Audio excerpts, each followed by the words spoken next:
አርዕስተ ዜና ወደ ሀገር የሚገቡ እጽዋት መጤ አረምና ተባይ እንዳያመጡ ጥንቃቄ ሊደረግ ይገባል ተባለ። በአዲስ አበባ የሚካሄዱ መሰረተ ልማቶች አካል ጉዳተኞችን ታሳቢ እንዲያደርጉ ተጠየቀ። ከውጭ የሱዳን የሽግግር ጠቅላይ ሚኒስትር አዲስ የሰላም ዕቅድ ለተባበሩት መንግስታት ድርጅት የጸጥታው ምክር ቤት አቀረቡ።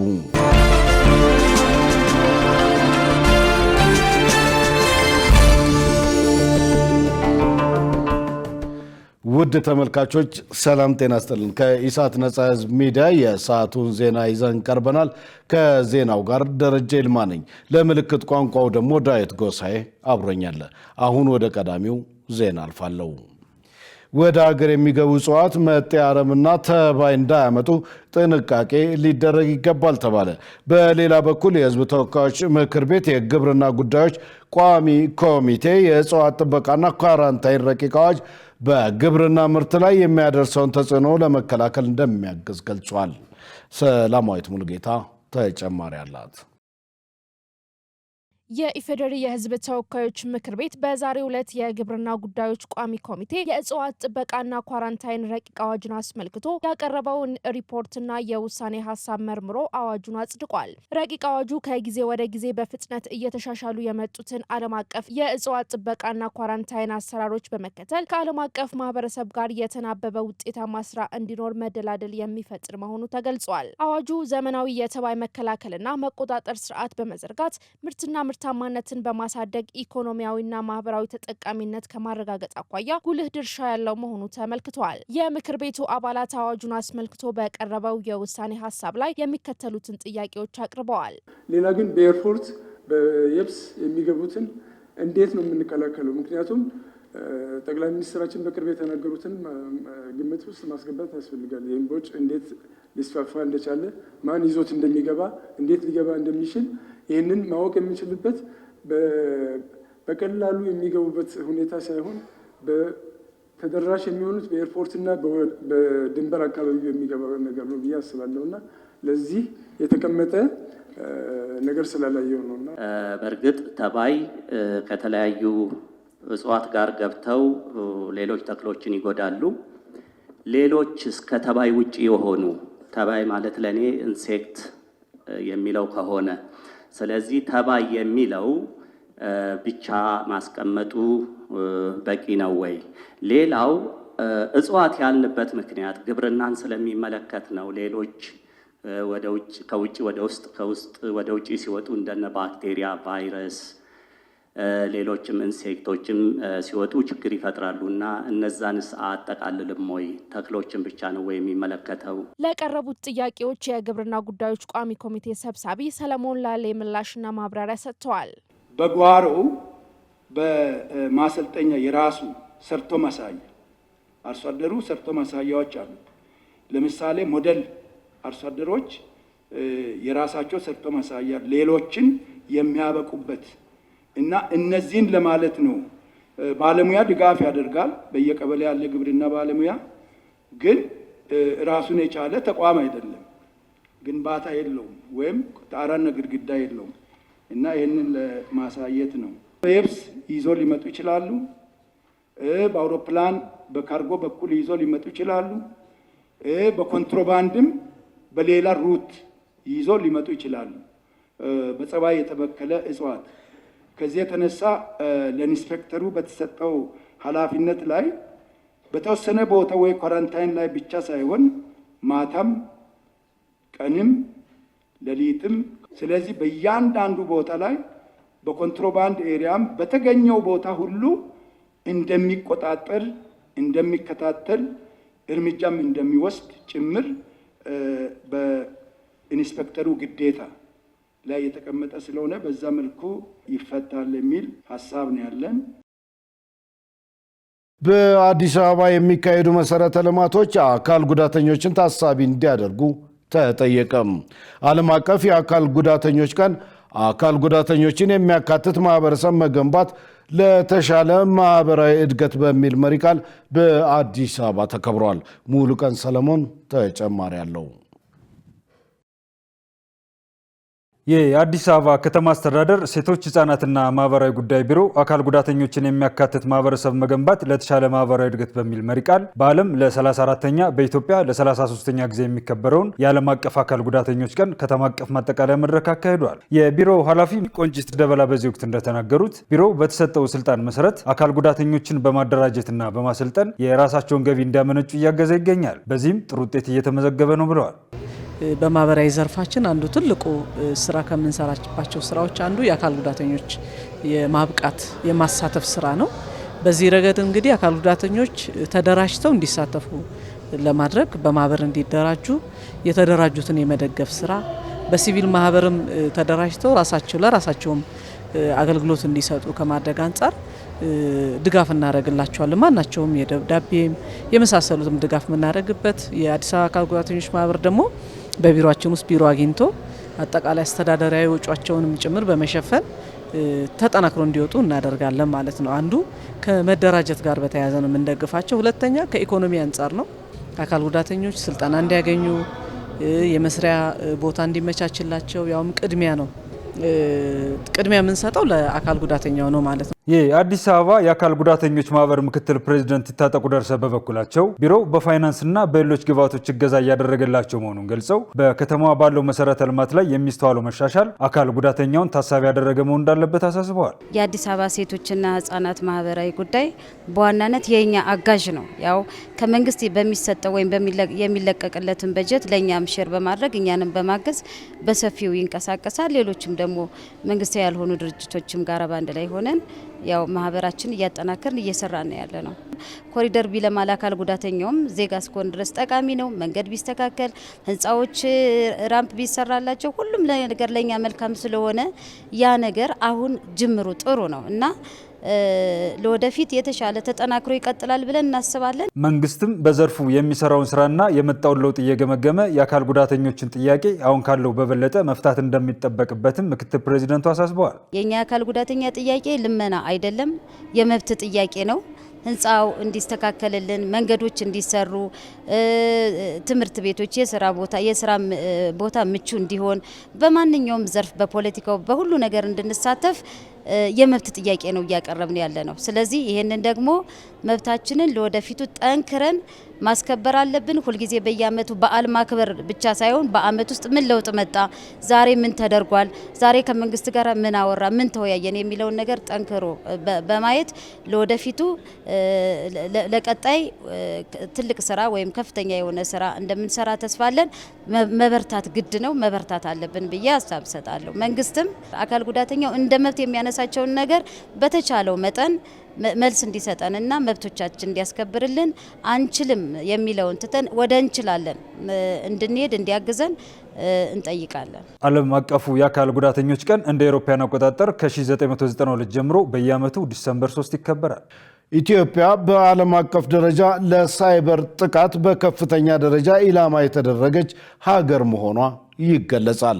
የኢትዮጵያ ኢንፎርሜሽን መረብ ደህንነት አስተዳደር ደግሞ ሙከራዎቹ በሀገር ላይ የጎላ ጉዳት ሳያደርሱ መቆጣጠሩን አስታውቋል።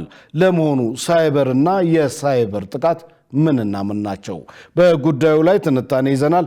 ሸሪፍ ኢማም እንደሚከተለው ያቀርበዋል።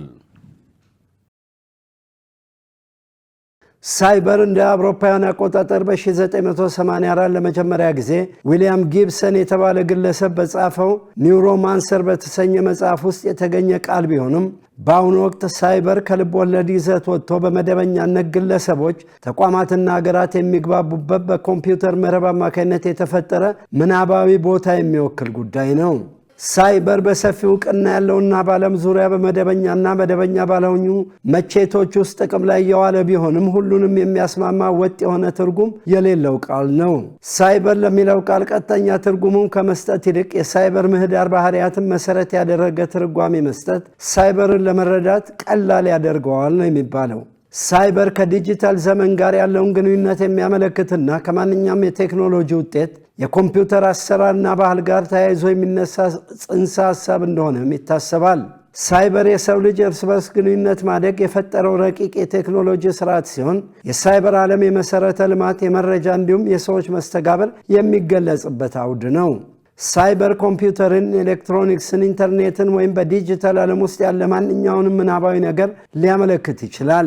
እሺ ይሁን፣ በዚያ አተያይ የሳይበር ጥቃትስ ምን ሊሆን ይችላል?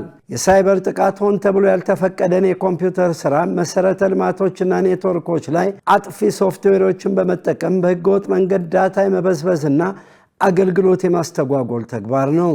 የሳይበር ጥቃት በአብዛኛው ስርዓቶች የኮምፒውተርን ስርዓትና መጠቀሚያ መሳሪያዎች ክፍተት በመጠቀም የሚሰነዘሩ ናቸው።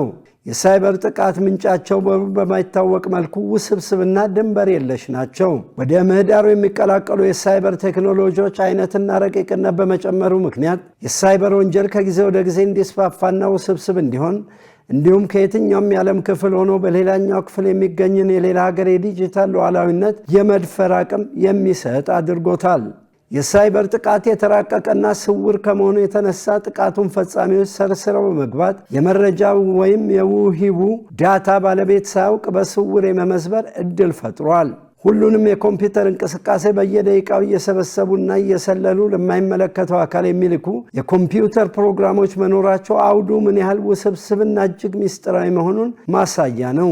እንደ ዓለም አቀፉ የወንጀል ፖሊስ ተቋም ኢንተርፖል የአፍሪካ የሳይበር ስጋት ግምገማ የ2025 ሪፖርት መሰረት እንደ አውሮፓውያን አቆጣጠር በ2024 ኢትዮጵያ በዓለም አቀፍ ደረጃ ለሳይበር ጥቃት በከፍተኛው ኢላማ የተደረገች ሀገር እንደነበረች ተገልጿል። ኢትዮጵያም ማልዌር በመለየት በዓለም አቀፉ ደረጃ ቀዳሚ ስትሆን ይህም የተጠናከረ የሳይበር መከላከያና የተቀናጁ ምላሽ ስልቶች ላይ አስቸኳይ እርምጃ እንደሚያስፈልግ ያሳያል መባሉ ተዘግቧል። እርግጥ ነው በ2017 ዓ.ም ብቻ በኢትዮጵያ ላይ 13496 የሳይበር ጥቃት ሙከራዎች መደረጋቸውን የኢንፎርሜሽን መረብ ደህንነት አስተዳደርም እንዲሁ አስታውቋል። የኢንፎርሜሽን መረብ ደህንነት አስተዳደር ዋና ዳይሬክተር ወይዘሮ ትዕግስት አሚር ከጥቅምት 1 እስከ 30 2018 ዓ.ም የሚከበረውን አገር አቀፍ የሳይበር ደህንነት ወር አስመልክተው መግለጫ ሰጥተው ነበር።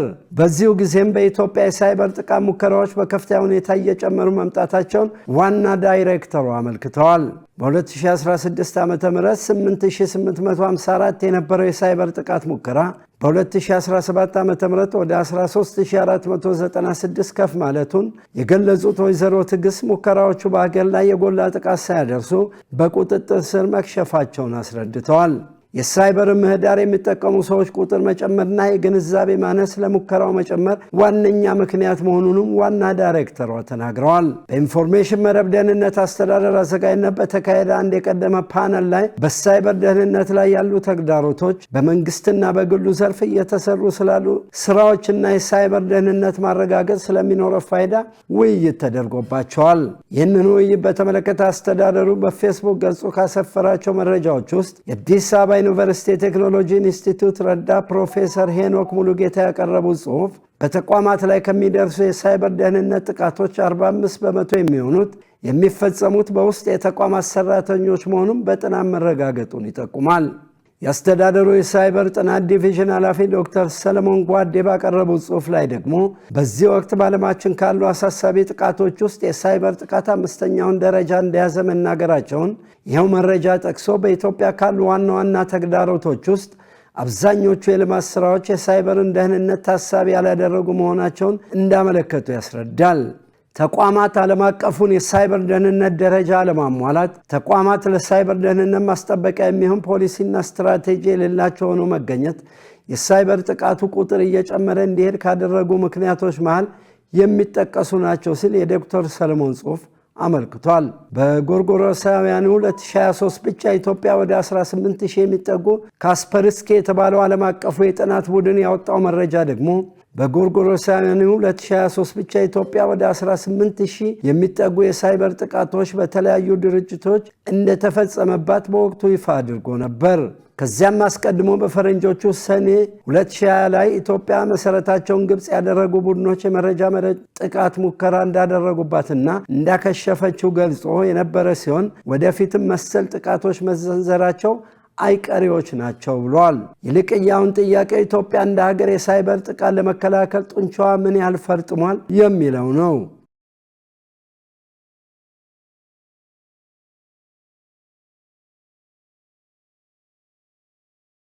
ውድ ተመልካቾች ከኢሳት ነጻ ህዝብ ሚዲያ የሰዓቱ ዜና ወደ እናንተ መድረሱን እንደቀጠለ ነው። አሁን ደግሞ የቢዝነስ ዘገባዎችን ወደ እናንተ የምናደርስበት የአየር ጊዜ ላይ ደርሰናል። ገነት ዘዘው ተጠብቀናለች። ወደዛው እንለፍ።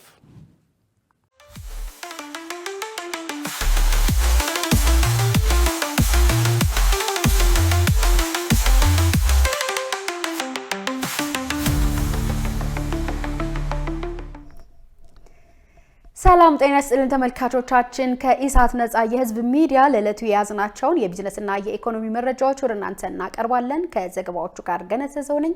አብራችሁን ቆዩ። የኢትዮጵያ መንግስት የሥራ ኃላፊዎች የሶማሊላንድን ወደብ ጎበኙ። የኢትዮጵያ ከፍተኛ የፌደራልና የክልል የሥራ ኃላፊዎችን ያካተተ ልዑክ በሶማሊላንድ የሚገኘውን የበርበራ ወደብና የበርበራ ነፃ የንግድ ቀጠናን መጎብኘቱን ባለስልጣናት አስታውቀዋል። ጉብኝቱ በሁለቱ ወገኖች መካከል ያለውን የንግድ ኢንቨስትመንትና የኢኮኖሚ ትብብር ለማጠናከር ያለመ መሆኑን ሆርን ዲፕሎማት ዘግበዋል። ልዑኩ በኢትዮጵያ የንግድና ዘርፍ ማህበራት ምክር ቤት ዋና ጸሐፊ ዶክተር ቀነኒሳ ለሚ የተመራ ሲሆን የሶማሌ ክልል የኢንቨስትመንት የትራንስፖርትና የንግድ ዘርፍ ምክትል ሚኒስትሮችና የሶማሌ፣ የትግራይ፣ የኦሮሚያ፣ የአማራ እንዲሁም የቤንሻንጉል ጉሙዝ ክልሎች የንግድ ምክር ቤት ፕሬዝዳንቶችን ያካተተ ነው ተብሏል። ልዑኩ ሰኞ ዕለት በበርበራ ወደብ ባደረገው ጉብኝት የወደቡን አገልግሎቶች፣ የጉምሩክ አሰራርን እንዲሁም ቁልፍ የትራንስፖርትና የሎጂስቲክስ መሰረተ ልማቶችን ተመልክቷል። የሶማሊላንድ የፋይናንስና ኢኮኖሚ ልማት ሚኒስቴር ዋና ዳይሬክተር ሞሐመድ ሐሰን ሳሌባን የወደብን አገልግሎትና የንግድ እንቅስቃሴ ለማቀላጠፍ የተደረጉ ማሻሻያዎችን ለልዑኩ አስረድተዋል። ሚኒስትሩ በወቅቱ የበርበራ ወደብና ነፃ የንግድ ቀጠናው ቀጣናዊ የንግድ ትስስርን ለማሳደግ ያላቸውንም ሚናም አብራርተዋል። የልዑኩ አባላት ጉብኝት ቀጣናዊ የኢኮኖሚ ውህደትን ለመደገፍ ትልቅ አስተዋጽኦ እንዳለው ዘገባው አመልክቷል። የልብስ ስፌት ፋብሪካዎች ከኤክሳይዝ ታክስ ነፃ እንደማይሆኑ የገቢዎች ሚኒስቴር አስታወቀ። የገቢዎች ሚኒስቴር በልብስ ስፌት አገልግሎት ላይ የሚጣለውን የኤክሳይዝ ታክስ አከፋፈል በተመለከተ ማብራሪያ ሰጥቷል።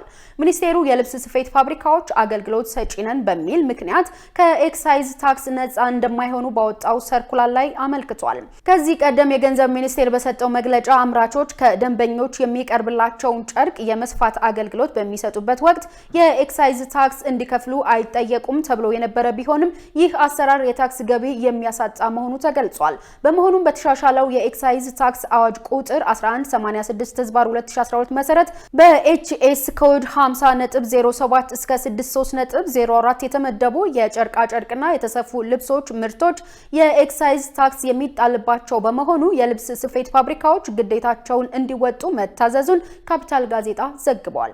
የገንዘብ ሚኒስቴር በሰጠው አዲሱ ማብራሪያ መሰረት የኢንቨስትመንትና የንግድ ፈቃድ ያላቸው የልብስ ስፌት ፋብሪካዎች ለኤክሳይዝ ታክስ ዓላማ የመመዝገብ ግዴታ አለባቸው። አምራች ፋብሪካዎችና የሚመለከታቸው የስራ ክፍሎችም ይህንን አውቀው ተገቢውን ክትትል እንዲያደርጉ ሚኒስቴሩ አሳስበዋል። በምዕራብ ጎንደር ዞን 990 ሺህ ኩንታል ሰሊጥ መሰብሰቡ ተገለጸ። በአማራ ክልል ምዕራብ ጎንደር ዞን በመኸር ወቅት ከለማው መሬት ከ990 ሺህ ኩንታል በላይ የሰሊጥ ምርት መገኘቱን የዞኑ ግብርና መምሪያ አስታውቋል። የዞኑ ግብርና መምሪያ የሰብል ልማት ባለሙያ ደግሰው አየለ ምርቱ በ2017 እና 18 የምርት ዘመን ከለማው 119 ሺህ ሄክታር መሬት ላይ የተገኘው ነው። ለውጭ ገበያ የሚቀርበው ሰሊጥ የጥራት ደረጃውን ጠብቆ እንዲሰበሰብም ባለሙያዎች ድጋፍ ማድረጋቸውን አቶ ደግሰው አስረድተዋል። ከተሰበሰበው ምርት ውስጥ 856 ሺህ ኩንታል የሚጠጋው በአርሶ አደሮች የተመረተ ሲሆን ቀሪው በባለሀብቶች መሆኑን ገልጸዋል። በመኸር ወቅት ከተሰበሰበው የሰሊጥ ምርት ከ800 ሺህ ኩንታል በላይ የሚሆነው ወደ ማዕከላዊ ገበያ የሚቀርብ መሆኑን የዞኑ ንግድና ገበያ ልማት መምሪያ አስታውቋል።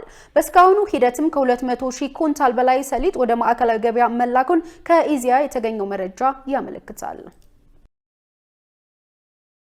የተከበራችሁ ተመልካቾቻችን አሁን ደግሞ የዕለቱን የውጭ ምንዛሬ ዋጋና የብሔራዊ ባንክ የወርቅ ግብይት መረጃ ተከታትለን እንመለስ።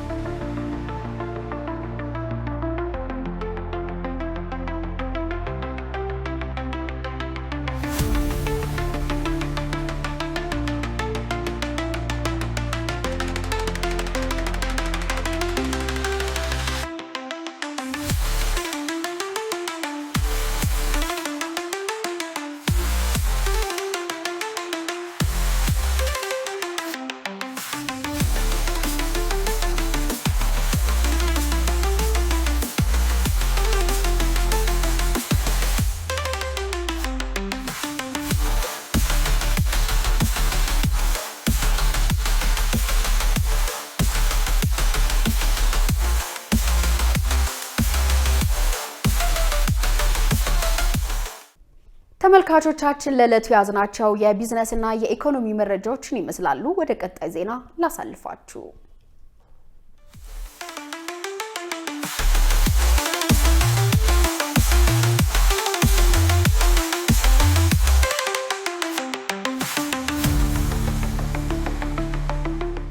ውድ ተመልካቾች ከኢሳት ነጻ ህዝብ ሚዲያ የሰዓቱ ዜና ወደ እናንተ መድረሱን እንደቀጠለ ነው። አሁን ደግሞ ወደ ውጭ ዘገባዎች አልፋለሁ። የሱዳን የሽግግር ጠቅላይ ሚኒስትር አዲስ የሰላም እቅድ ለተባበሩት መንግስታት ድርጅት የጸጥታው ምክር ቤት አቀረቡ። ሚሊዮኖችን ያፈናቀለውን የአመፅ አዙሪት ለማስቆምም በመንግስታቸው ስም ቃል ገብተዋል። ዮሐንስ ተስፋ በሱዳን መንግስትና በፈጥኖ ደራሹ ኃይል መካከል እየተካሄደ ባለው ጦርነት ሀገሪቱ እየወደመች ነው የሚሉ ድምጾች ከዚህም ከዚያም ይደመጣሉ። ጦርነቱ ተባብሶ የነዳጅ ማውጫዎችንና የማዕድን ስፍራዎችን ወደ መቆጣጠር ባደገበት በዚህ ወቅት የሱዳን መንግስት አዲስ ነገር አለኝ እያለ ይገኛል። ከፈጥኖ ደራሹ ኃይሎች አርኤስኤፍ ጋር ያለውን ጦርነት ለማስቆም የሚያስችል ነው ያለውን የሰላም እቅድም ነድፏል። ጠቅላይ ሚኒስትሩ የእቅዱን ዝርዝር ሁኔታ ይፋ ለማድረግ በኒውዮርክ በተካሄደው የጸጥታው ምክር ቤት ስብሰባ ላይ ተገኝተዋል። ይህ እቅድ ለህዝባችን ሰላምን፣ ፍትህንና ክብርን በማረጋገጥ ረገድ ያለንን አጋርነት የሚያረጋግጥ ነው። ትኩረቱም ጦርነትን ማሸነፍ ላይ ሳይሆን ለብዙ አስርት ዓመታት ሱዳንን ሲያደማ የቆየውን የአመፅ አዙሪት ማስቆም ላይ ነው።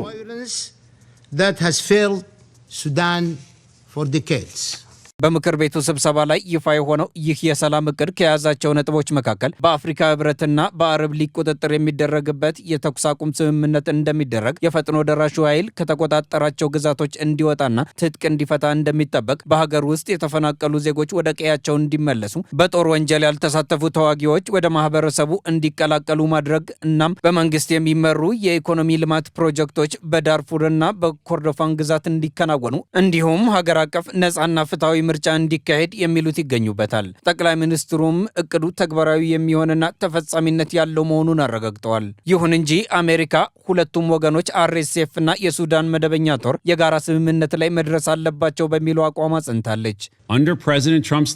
በፕሬዚደንት ትራምፕ መሪነትና በቀጥታ መመሪያቸው ሴክሬታሪ ሩቢዮና ከፍተኛ አማካሪ ቡሎስ በሰብአዊ እርዳታና የተኩስ አቁም ስምምነት ላይ ወደፊት መራመድ የሚቻልበትን መንገድ አቅርበዋል። የሱዳን መንግስት የሰላም ተነሳሽነት የተገለጸው በስብሰባው ማብቂያ ላይ በመሆኑ ከምክር ቤቱ አባላት ምን ያህል ድጋፍ ያለው ስለመሆኑ ግልጽ አይደለም። ነገር ግን ይህ ግጭት ከምንጊዜውም በላይ እየተባባሰና አስከፊ የሆነ በመምጣቱ እንዲሁም የጸጥታው ምክር ቤት ይህንን ለማስቆም የወሰደው ምንም አይነት እርምጃ ባለመሆኑ የተነሳ ከፍ እያለ የመጣ ቅሬታ መኖሩ ግልጽ ነው። የሰላሙ እቅድ ቢቀርብም ግጭቱ አሁንም እንደቀጠለ ነው።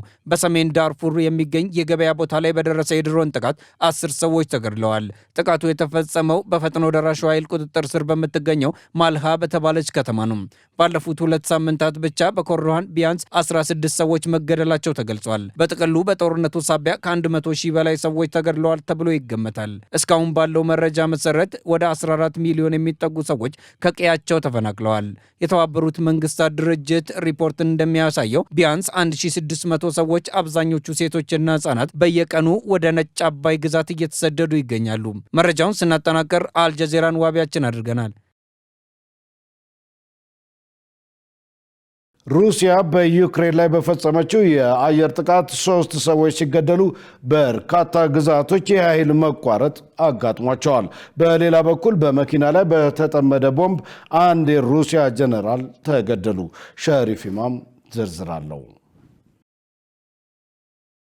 ሩሲያ ማክሰኞ ዕለት በሚሳኤልና በድሮን የተጠናከረ አዲስ የአየር ላይ ጥቃት መፈጸሟን ባለስልጣናት አስታውቀዋል። በጥቃቱ የ3 ሰዎች ሕይወት አልፏል። ከሟቾቹ መካከል አንዱ ሕፃን ነው። በሀገሪቱም የኃይል መቋረጥ አጋጥሟል። ዩክሬናውያን የገና በዓልን ለማክበር እየተዘጋጁ ባሉበት ይህ ማጋጠሙ አስቸጋሪ ነው ተብሏል። ፕሬዚደንት ቮሎዲሚር ዜሌንስኪ በጠዋት መግለጫቸው እንዳስታወቁት ሞስኮ ከ650 በላይ ድሮኖችና ከ30 በላይ ሚሳይሎችን አስወንጭፋለች ብለዋል። ይህ የሩሲያ ጥቃት የሚያስተላልፈው መልእክት ቢኖር ሩሲያ ቅድሚያ የምትሰጣቸው ጉዳዮች እንዳሉ ነው። ከገና በዓል በፊት ጥቃት መፈጸም ሰዎች ከቤተሰቦቻቸው ጋር በሰላም ወደ ቤት ሲሄዱና የሩሲያ ዩክሬን ጦርነት ለመቋጨት ድርድር እየተካሄደ ባለበት ጊዜ መሆኑ ፑቲን የሰዎች ግድያ እንዲቆም አይፈልጉም ማለት ነው ብሏል። ይህም ማለት የዓለም አቀፉ ማህበረሰብ በሩሲያ ላይ በቂ ጫናና ግፊት አላደረገም ሲሉም ዘለንስኪ ተናግረዋል። የጀርመኑ ቻንስለር ፍሬድሪክ መርዝ ባለፈው ሳምንት የገና በዓልን አስመልክቶ የተኩስ አቁም እንዲደረግ ያደረጉትን ጥሪ ተከትሎ ዘለንስኪ እንዳስጠነቀቁት ሞስኮ በበዓላት ሰሞን ጥቃት ለመፈጸም አቅዳለች ብለዋል።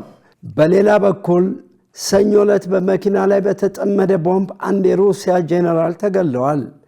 እንዲህ ያሉ ከፍተኛ ወታደራዊ ባለስልጣን ሲገደሉ በዓመት ውስጥ ለሶስተኛ ጊዜ ነው። መርማሪዎች ከጥቃቱ ጀርባ ዩክሬን ልትኖር ትችላለች ብለዋል። የምርመራ ኮሚቴው ቃል አቀባይ ሴቫትሊና ፔትሬኮቭ እንዳስታወቁት በሩሲያ ጦር ኃይሎች የስልጠና ዳይሬክተር የበላይ የነበሩ ሌፍተናንት ጀነራል ፋኒ ሳራኖቭ ናቸው የተገደሉት። የ56 ዓመቱ ጀነራል በደረሰባቸው ጉዳት ሕይወታቸው አልፏል። መርማሪዎች ግድያውን በተመለከተ የተለያየ አስተያየት እየሰጡ ቢሆንም እንደ ፔትሬስኮ ማብራሪያ ግድያው በዩክሬን ተቀነባብሯል የሚለው አንዱና ዋነኛው ነው። ሩሲያ ከ4 ዓመታት በፊት ወታደሮችን ወደ ዩክሬን ስትልክ የሩሲያ ባለስልጣናት ወታደራዊ መኮንኖችና ታዋቂ ሰዎች በሩሲያ ለመገደላቸው ኬቭን ተጠያቂ ስታደርግ ነበር። ዩክሬንም ለተወሰኑ ግድያዎች ኃላፊነት ስትወስድ ነበር። ይሁን እንጂ ሰኞ ዕለት የተፈጸመውን ግድያ በተመለከተ ያለችው ነገር የለም። የክሬምሊን ቃል አቀባይ ዲሚትሪ ፔስኮቭ እንዳሉት የሳራሞቭን ግድያ በተመለከተ ፕሬዚደንት ፑቲን ጉዳዩን ወዲያውኑ እንዲያውቁት ተደርጓል ብለዋል። ሳራቫኖቭ በቼቼንያ ጦርነት ላይ ተካፍለዋል። ሞስኮ በሶሪያ በነበራት ወታደራዊ ተሳትፎም ላይ ተካፋይ ነበሩ ተብሏል። ዜናውን ስናዘጋጅ አሶሺየትድ ፕሬስና ፖለቲኮን በመረጃ ምንጭነት ተጠቅመናል። ውድ ተመልካቾች ከኢሳት ነጻ ሕዝብ ሚዲያ የሰዓቱ ዜና እስካሁን ነበር። ከዜናው ጋር ደረጀ ይልማ አብራችሁ ቆይቻለሁ። ለምልክት ቋንቋውም እንደዚሁ ዳዊት ጎሳዬ አብሮ የነበረ። ከቀሪ የኢሳት ዝግጅቶች ጋር ሰናይ ጊዜ